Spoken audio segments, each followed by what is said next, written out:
YouTube, YouTube. This is OGMarv, and this is OGMarv Whispers.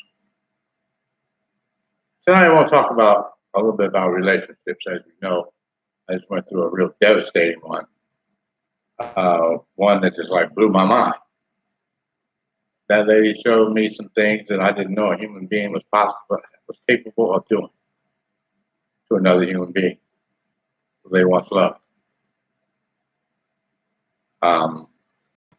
Had she not been so nasty and dirty, I wouldn't be on her back like I am.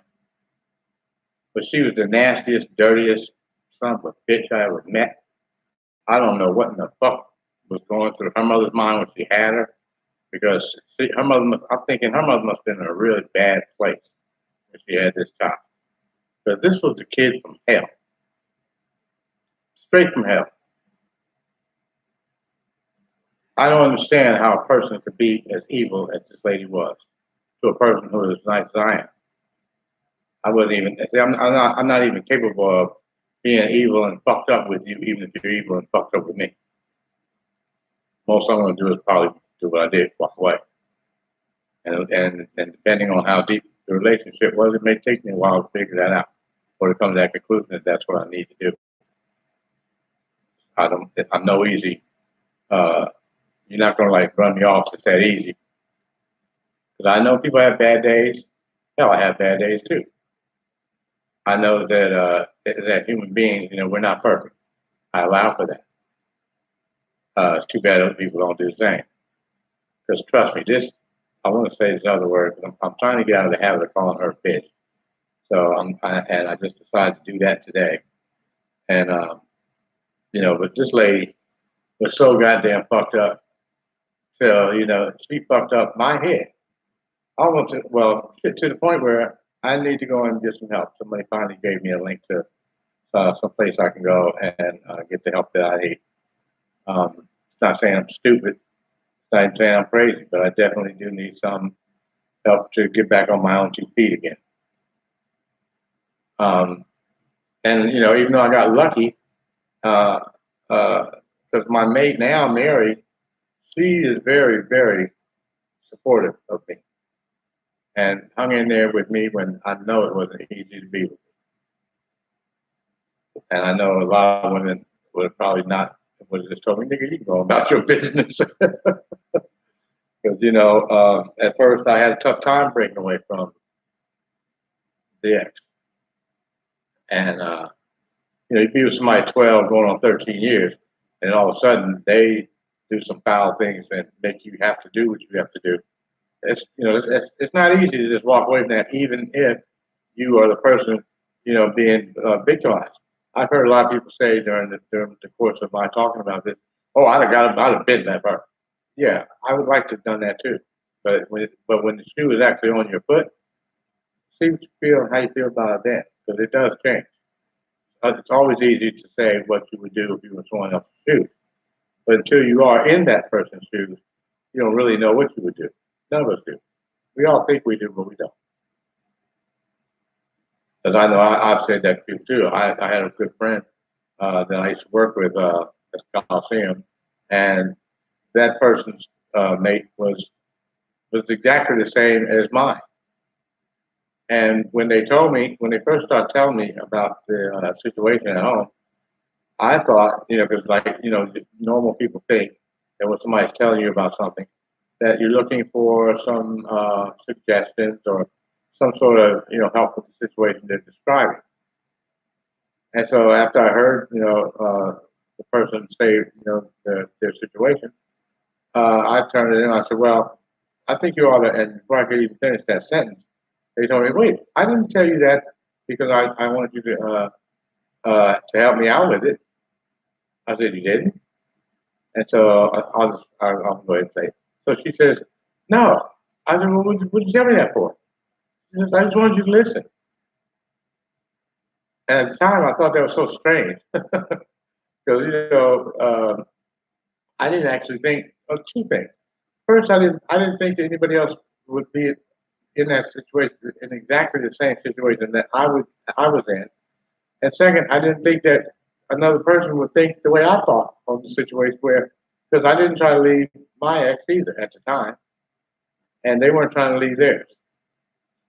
And so, and it was weird because I had to rationalize it in my head because I was thinking to myself, now why is it okay that I'm sitting here being abused and letting somebody screw me over, but I got kind of upset with the fact that my friend was letting somebody screw her over, and part of that too was the fact that I liked her. It was a little bit there was a little something else going on besides this friendship between me and her. And so uh, but I mean, it wasn't to the point where we were ready to leave each other's people. It was just something to do because sometimes we just be bored, and I guess there was a certain attraction there between both of us, at each other, but neither one of us was prepared to act on it, and uh, so we didn't, and eventually what happened was uh, her guy died, and I was still with my person, and I was thinking that when he died, I thought I might have had a shot, but she actually had another guy already. I knew about him, but I didn't think, or no, that I didn't really know what she was going to do with him. So she ended up getting with him. I think she's still with him. I know they moved back east, and she's still there. But I was kind of hoping I would have gotten with her, but as it turned out, I'm glad I didn't because there was something better waiting for me down the road. That was Mary, and so I'm glad that I didn't, hook up with the other person because Mary was better suited to my needs actually anyway. And who knows, I probably went through some of the same things with that person that I went through with the person that I was with before Mary. So that would have been a good situation. At least this way, her and I are still friends. And, if she ever gets a mind, I think the guy that she hooked up with, she has a tendency to give guys that don't, and I don't understand this for the life of me. But, because it's like 2019, what woman gets with a guy who restricts what you can and cannot do? That's a guy that's very insecure with himself, that he thinks that he needs to control a woman, that far into what she's doing. I've never felt the need to do that with any woman, although I should have did it with the last one. But then again, no, I shouldn't, because you know what? If that's your way of keeping a lady, I don't know too many women outside of my friend that I described earlier. I don't know too many women that would stay with a guy if he's like that for too long. Generally, those relationships don't last because at some point the lady forms a, a sort of a hatred and an animosity toward that guy, and so when you have anything negative going on in a relationship, that negativity is always going to be greater than the positive for some reason. And even if it's not something that is important to the next lady or the next guy, depending, doesn't mean it's not important to the one you're dealing with right now. And that's what I'm talking about with relationships. See, you don't know. None of us know when we get into a relationship if it's going to work or if it's going to fail. We all get into it hoping that it's going to last for the rest of our lives. And unfortunately, I'd say about 92, 93% of them don't. I think that experts will say that figure's a little high, but I don't. I think that they want. I think the experts don't want to actually throw a negative connotation on it, so they want people to think that there's hope. But I got a feeling that there is no hope. People are going to do what they're going to do, and so we get in these relationships thinking that we're going to be in them for the rest of our lives, and that's just not practical. Not realistic, because relationships are eventually bound to do. Only relationships I think that will make it are ones like Mary's and I, and people like us who are in our 60s and have been around the block a few times. And chances are, like I have a good feeling about Mary and I. I think this relationship will last until one of us passes away. Hopefully, me first. Um, uh, but generally speaking, you people in your 30s and 40s get into relationships. That's not going to be the last one you're going to get into. Chances are, more than likely. I mean, it's just a fact of life. There's always, because one of the things too, one of the reasons why for that is because people get into relationships, and then after they get into the relationship, the mindset goes from I want to really be with this guy or girl, to, okay, let me find some reason why I shouldn't be with her. And when you do that, you're automatically setting it up to fail. But that is what we do. We set ourselves up to fail, and other people set us up to fail too. Because like I got a feeling that Mary's not doing this, and I know I'm not. I'm not looking for a reason to leave me. I don't think Mary's looking for a reason to leave me either. And so that right there is going to be the foundation of what our love is going to be based on, and that's what's going to make us stay together, because neither one of us are looking for a reason to leave the other. When you come to a relationship and then you get to some point where you're looking for a reason to leave, you might as well just leave. You might as well just pack your bags up right then and leave. Because anything you do after that point, you're just wasting time. You're wasting your time. You're wasting the other person's time. That setting us up to fail thing. Like in my last relationship, the lady I was with, I've been with her a long time. We had 2 children. You would think that normally, and at least I thought that I wasn't looking for another lady. I wasn't looking to do anything else. And then until I discovered she was cheating, I wasn't, thinking she was. I didn't think she was cheating. I didn't know she was out there looking to go be with somebody else either. The sad part about it is that there are women out there who are moved by the side of a man's dick, and I don't mind telling you, I'm not Johnny Holmes. Okay, I'm not, and I'm 65. Okay, so let's keep that in mind. With those things having been said, no, I'm not the biggest dick in the motherfucking land, and I'm not trying to keep you with my dick. I'm trying to keep you with my personality, my charm, my intelligence, and things like that. There's some dick in there too, but dick is not the focus of this relationship at this point. For most people at my age, it's not going to be. But when you're in the age group of the lady I was with, boy, it's hard not to call her a bitch or idiot. Who knows all that? Go ahead. Anyway, in the case of that lady, dick was what was important to her, and dick's the reason why she won't be successful in life. Because people that are focused on dick and pussy, and that's the main thing that they're into when you talk about relationships, they're doomed to not have a relationship that's going to last. If you're basing your relationship with the person on anything other than love and the ability to be able to, first off, it's hard to even stand another person over a period of time. People normally just get irritated with each other for whatever reason. I think that's like that with everything, animals, everything else. We all get irritated with our mates. But I think that when you get our age, because sometimes Mary irritates me, I'm sure sometimes I irritate her. But the irritation that we may have towards one another doesn't last. It decimates out into the atmosphere. And if we don't put it into the atmosphere, like verbally, it'll actually go away. I've noticed that.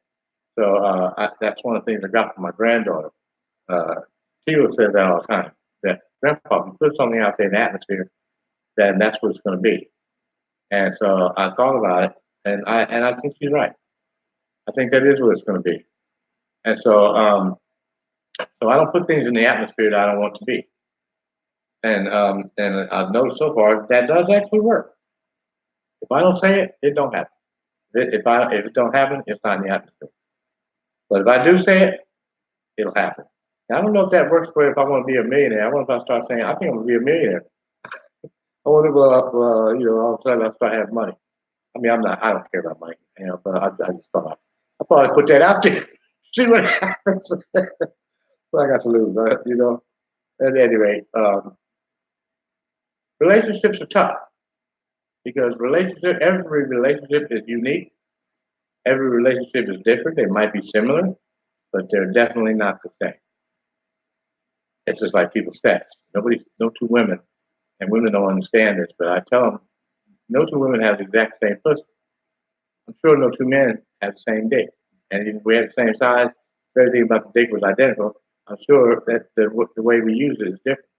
There's always going to be something about, a person and the way they do things that's different from everybody else.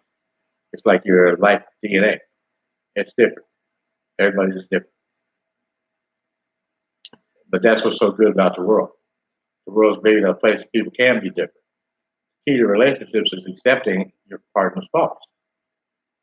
So I'm going to use Mary again. Mary's from Louisiana. Um, I originally was born in Germany, but my home's in Philadelphia. My parents were overseas, fooling around, and we'll go into that on another video. But anyway, so bottom line is, we always said that I'm from Philadelphia because that's where I am from. That's where my parents are from, and that's where I'm from. Mary's from Louisiana, and people down south, for those of you that don't know any people from down south, they think slower and they talk slower. Doesn't mean they're not smart. Doesn't mean they're not as smart as you are. It just means that they're going to get to the same ending that you came to, but it's going to take them a minute. But they got to think about it a little more. It'll take them another minute to actually spit it out to you because they got to talk to you slower. At first, I was irritated with that because I hadn't been around that. My last person is a pretty fast thinker because she has to be because she's a liar. Liars have to think fast. But Mary's not a liar, and so it takes her a little longer to verbalize some things. And her southern drawl and her southern way of thinking, was something I had to get used to. We've been together almost a year now, and now I'm used to it. The first couple of months there was really, was kind of shaky for me because I was like, oh man, because every time she'd be talking, and I just want to pull it out of her mouth. It's just take it forever to get the daggone message that she wants me to have out. So now that I'm used to it, it's easier to love her better because now I understand her a little better. I know her a little more. And see, and that's what I'm saying. In relationships will work. You have to do a little something to make it work. It's not going to just work on its own. You have to maintain it. It's like a car, your house, or any damn thing else you care about. You care about it, you have to maintain it. And I'm sure Mary's looking at this saying, "Yeah, can you bring your ass to bed?" I'm going to cut this short. I know I'm going on and on. But the point is, every relationship is different because people are different. And I'm sure I'm going to speak on this again, but I think you get the gist of what I'm trying to say. If you're going to be with somebody, allow for mistakes. None of us are perfect. You're not perfect either. And I'm not perfect. Nobody is. You have to learn how to accept each other's imperfections, accept each other's shortcomings, because we all have them in some area or another. And that's what makes a relationship work. It's easy to be with somebody who does everything right and just never has no flaws. I mean, I don't know who the hell that is, but if you have a person like that, yeah, I'm sure it's easy to be with that person. When you have to be with a person that does have flaws, you got to allow for that, because that's what human beings have. We all have flaws. We all have things wrong with us. Nobody's perfect. And don't ever make sex be the foundation of what you're going to be calling a relationship, because if that is it, that foundation is going to eventually crumble. And you won't have the relationship anymore with that person you're trying to be in a relationship with. If you really think you love that person, find reasons to be with them, not reasons to leave them. That being said, I'm going to say goodnight. Angels fly because they take themselves lightly. Perhaps we all should. This is OGMarv. Thank you for watching. Don't forget to like and